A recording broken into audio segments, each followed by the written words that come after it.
حضرت سلطان محمود غزنوی رحمت اللہ علیہ کے دور کے اندر ایک شخص پہ قرض بڑھتا گیا، چڑھتا گیا، اور قرض اس حد تک پہنچ گیا کہ اب اس کو اتارنا اس شخص کے بس میں نہیں رہا۔ اور جب اس نے دیکھا کہ سارے راستے بند ہو گئے ہیں، قرض اتارنے کی میرے اندر ہمت اور سکت نہیں ہے، اب وہ بند کمرے میں بیٹھ کر رونے لگا،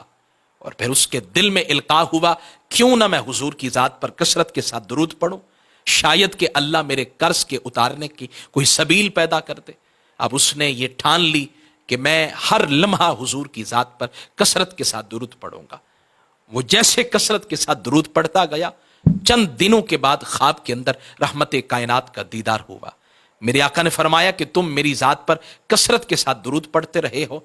جاؤ جا کر سلطان محمود غزنوی کو میرا پیغام دو اور اسے جا کر کہو کہ میرا قرضہ اتارے، اور نشانی جب وہ پوچھے تو بتا دینا کہ تم فجر کی نماز سے پہلے میرے اوپر درود پڑھا کرتے ہو، اور اس عمل کی کسی کو کانو کان خبر نہیں ہے، یہی نشانی ہے تمہارے اس عمل کی قبولیت کی۔ جب اس نے جا کر محمود غزنوی کو بتایا،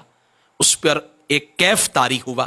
وہ یوں اس بندے کا چکر لگانے لگا جیسے حاجی کعبے کا طواف کرتے ہیں۔ پھر اس نے خزانچی کو بلا کے کہا جتنا اس کا قرضہ ہے سارا اتار دو۔ خزانچی نے کہا اس مہربانی کی وجہ کیا ہے؟ محمود غزنوی نے سارا واقعہ سنایا۔ خزانچی پر بھی ایک کیف طاری ہو گیا، وہ کہنے لگا اس کا قرضہ میں اتاروں گا۔ قاضی یہ وقت کو پتا چلا، اس نے کہا میں قرضہ اتاروں گا، اور جن لوگوں نے قرض لینا تھا جب انہیں پتا چلا کہ اس پر تو حضور مہربان ہے، کرم فرما ہے،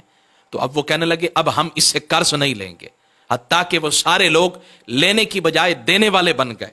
اور اللہ نے درود کی برکت سے، صلاۃ السلام کی برکت سے اسے چند دنوں میں مالدار فرما دیا۔ تو ساری عبادتیں قابل قبول ہیں، لیکن اگر معمول بن جائے کہ ہر وظیفہ کرنے کی بجائے سارے وظائف کو ہم ایک طرف رکھ کر اگر سب سے بہترین وظیفہ حضور کی ذات پر درود پڑھنے والے بن جائیں تو اللہ بھی راضی ہو جائے، اللہ کے پیارے حبیب بھی راضی